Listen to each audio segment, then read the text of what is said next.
ఏదైతే పార్లమెంట్లో పెట్టిన బడ్జెట్ ప్రకారం చూస్తే ఏపీకి కానీ ఢిల్లీకి కానీ వారు చాలా మంచిగా బడ్జెట్ పెట్టారు. అదే తెలంగాణకి ఈరోజు చూసుకుంటే చాలా అన్యాయం జరిగింది.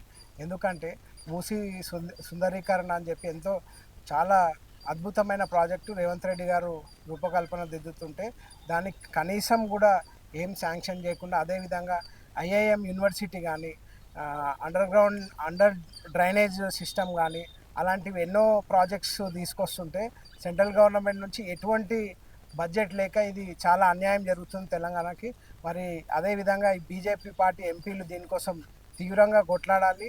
మన కాంగ్రెస్ పార్టీ కూడా కొట్లాడి బడ్జెట్ రూపకల్పన దిద్దాలని ఈ సభాముఖంగా తెలియజేసుకుంటాను. ఇంతమంది ఎంపీస్ ఉన్నారు కదా, అంటే ఎలాంటి ఢిల్లీలో అంటే కేంద్రంలో మాట్లాడలేకపోయారా? కేవలం ఈరోజు బీజేపీ పార్టీ ఎంపీలు ఎలక్షన్ వరకే వారి ప్రయత్నాలు ఉన్నాయి. ఎలక్షన్ అయిపోగానే మళ్ళీ యథావిధంగా వాళ్ళ సొంత పనులు చేసుకుంటారు తప్ప రాష్ట్రానికి ఉద్ధరించేటట్టు ఏ రకంగా కనిపించట్లే అని ప్రజలందరూ గమనిస్తున్నారు.